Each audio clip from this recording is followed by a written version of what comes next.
이스라엘 자손들아, 여호와께서 너희에 대하여 이르시는 이 말씀을 들으라.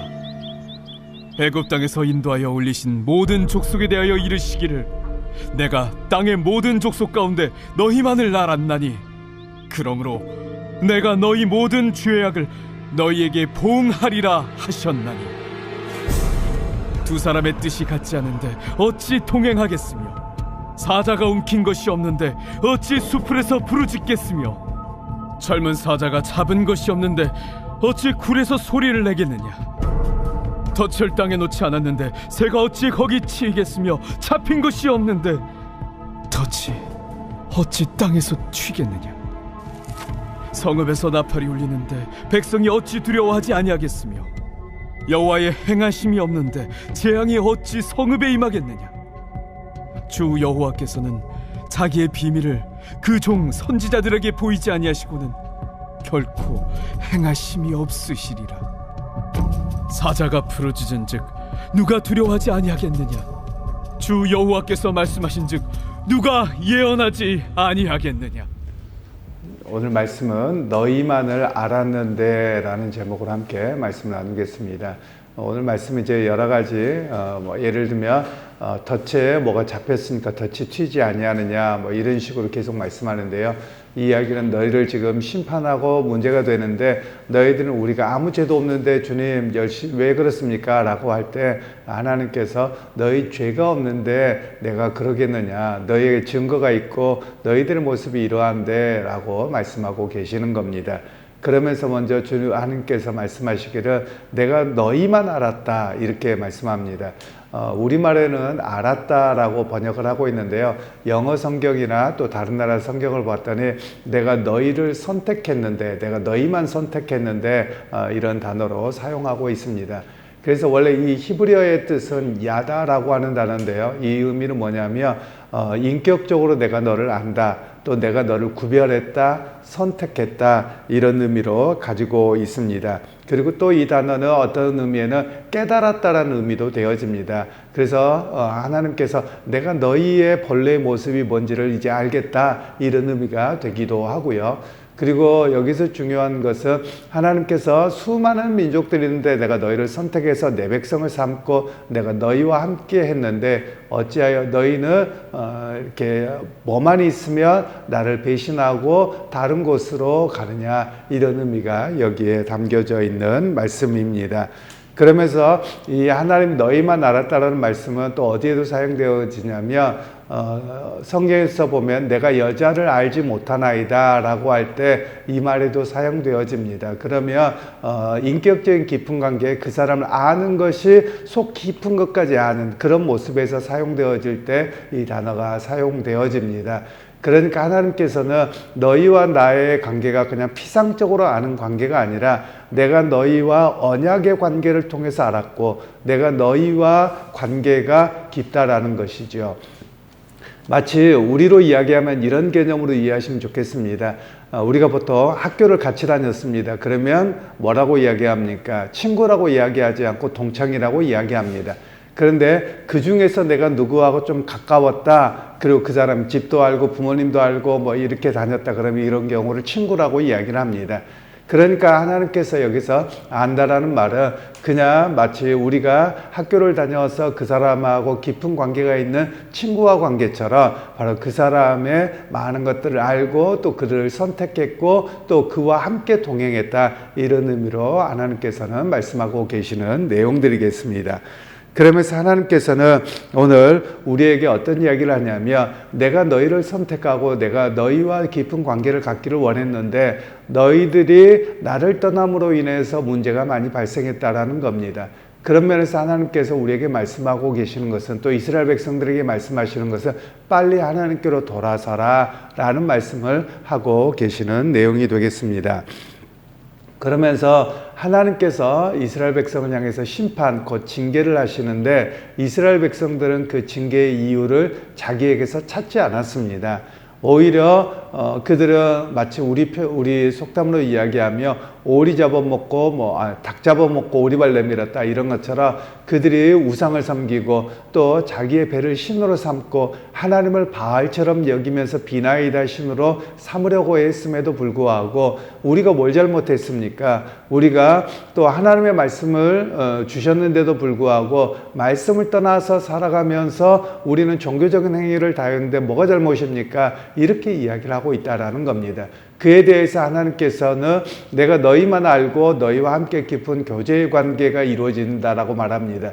마치 우리의 관계도 이야기하며 내가 친구하고 함께 합니다. 그런데 약속을 철석같이 했어요. 그런데 그 약속을 금방 어겼습니다. 그러면 어떻게 합니까? 단교를 선언할 때도 많지요. 너 나랑 친구 안 해. 왜냐하면 너하고 나하고 이런 관계인데 이렇게 이야기를 하는 것이죠. 마치 하나님께서도 그렇습니다. 너와 나와의 관계가 이렇게 깊은 관계로 갖기로 언약을 세웠는데 너희는 그 언약을 지키지 않았다는 겁니다. 우리가 언약이라고 표현을 합니다. 신학에서는 또 교회에서는요. 언약이라는 말과 약속이라는 말이 같은데요. 약속이라는 말보다도 우리가 언약이라는 말을 많이 씁니다. 즉 말씀 원자에 약속할 때 약자를 쓰고 있죠. 그 이 말은 하나님께서 말씀을 통해 약속을 하셨고 말씀을 통해서 그들과의 교제 관계를 회복하셨습니다. 그래서 중심이 뭐냐? 말씀이라는 것인데요. 그래서 이 언약 관계는 어떤 경우냐? 하나님이 말씀하시면 내가 그대로 순종합니다. 그대로 갑니다. 말씀에 대한 이해와 실천이 바로 언약 관계에 서 있는 모습이라고 할 수 있는 것입니다. 그런데 이스라엘 백성들은 그렇게 하지 않음으로 인해서 오히려 하나님과의 관계가 깨어졌고 또 하나님의 징계가 왔었죠. 보통 약속이라고 하는 것은 그렇습니다. 고대에서도 그렇고요. 지금도 마찬가지입니다만 약속을 밥 먹듯이 깨는 사람들은 그리고 자기의 말을 밥 먹듯이 어기는 사람들에게는 약속의 의미가 무엇인지를 모르는 것 같습니다. 그래서 이 원래 언약과 약속이라고 하는 것은 뭐냐면요. 사실 목숨을 거는 행위입니다. 왜냐하면 이 사람하고 내가 약속을 한다 그러면 내가 말 그대로 지키는 것을 기본으로 하고 있지 안 지키는 것을 기본으로 삼고 있지 않습니다. 그래서 약속을 했는데 그 약속을 어기며 그에 상응하는 대가를 치러야 되는 것입니다. 이것은 사람과의 관계에서도 그렇고요. 특별히 우리가 정치적인 영역에서도 마찬가지입니다. 대통령이 되거나 어떤 장관이 되거나 이러면 또는 국회의원이 되거나 이러면 이 사람들도 국민 앞에서 약속을 합니다. 그럼 그 약속을 지켜야 되는 겁니다.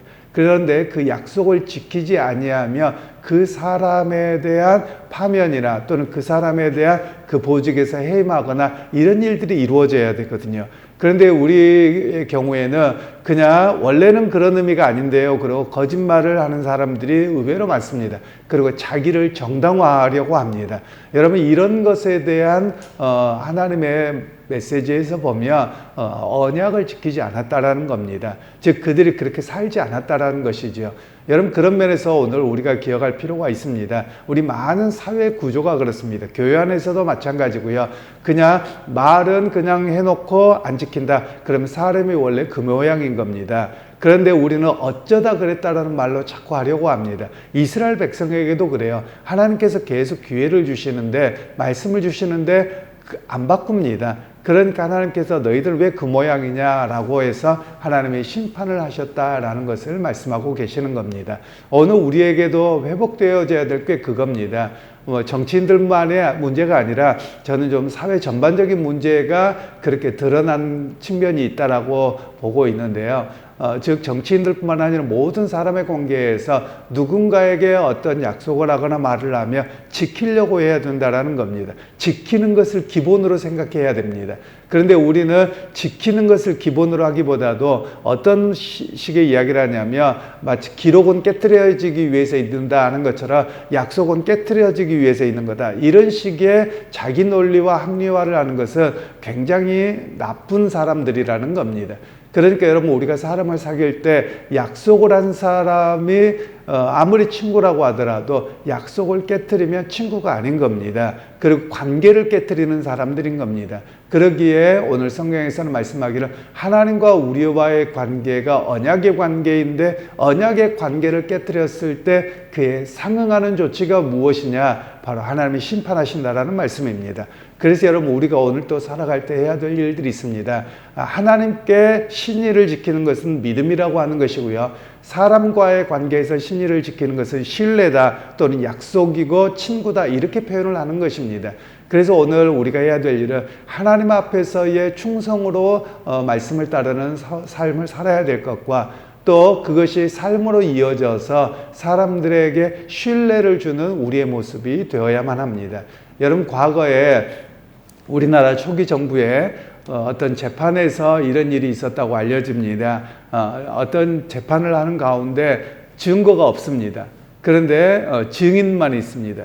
그런데 그 증인을 썼던 사람들이 크리스찬들이었습니다. 그래서 크리스찬들이 섰는데 그때 당시에는 기독교인들은 거짓말하지 않습니다 라고 해서 성경대로 두세 사람이 증언을 하며 그것을 믿어줬다는 겁니다. 그래서 그 증언대로 판결을 했던 우리나라의 역사가 있습니다. 그런데 지금 만일 제가 목사임에도 불구하고 내 목사직을 걸고 이야기할게요 라고 해도 과연 세상이 믿어주겠습니까? 아니 교인들이 믿어주겠습니까? 지금 이런 상황이 돼버렸거든요. 왜냐하면 목사들도 밥 먹듯이 거짓말을 하고 성도들도 그것을 경험하면서 성도들도 믿지 않습니다. 여러분 이런 세상이 되어졌다는 것은 여러분 우리 안에 굉장히 아쉬움이 많은 것이죠. 과연 이런 모습인데 과연 하나님의 말씀에 대해서 우리가 말씀대로 살게요 라고 언약이 지켜지겠느냐는 겁니다. 여러분 실제로 그렇습니다. 사람과 사람의 관계에 신의를 깨뜨리는 사람은 하나님과의 관계가 절대 바를 수 없습니다. 그런 면에서 오늘 우리가 기도하고 바르게 써야 될 것은 하나님 내가 하나님에 대한 믿음이 있다며 사람과의 관계에서도 믿음의 실천으로 드러나게 해주십시오. 이런 고백이 우리의 고백이 되어야 될 줄로 믿습니다. 그래서 여러분 오늘 하루의 삶 속에서도 사람에게 내가 하나님을 향한 믿음이 있기에 사람에게도 신뢰를 주는 그런 믿음의 사람으로서는 우리 모두가 되시기를 주님의 이름으로 축원합니다. 하나님 오늘도 하나님께서 내가 너희만 알았다라고 말씀합니다. 너희를 선택했고 너희와의 관계를 통해서 언약을 통해 그렇게 복주고 은혜 베푸시고 동행하시기를 원하셨는데 이스라엘 백성들이 끊임없이 하나님을 향한 신의를 배반했던 모습이 보입니다. 하나님 오늘 우리 자신도 그러하고 사회 전반에 그러하고 또 특별히 정치권에서 그런 모습들이 너무 많이 등장해서 안타까움과 아쉬움이 많이 있습니다. 하나님 우리 사회가 다시 한번 서로가 서로를 향한 신의가 회복되어지게 하시고 특별히 우리 그리스도인들이 하나님을 향한 믿음이 우리의 삶의 자리까지 이어지게 하셔서 사람에게 신뢰를 주는 자리에서는 우리 모두가 되게 하옵소서. 예수님의 이름으로 기도하옵나이다. 아멘.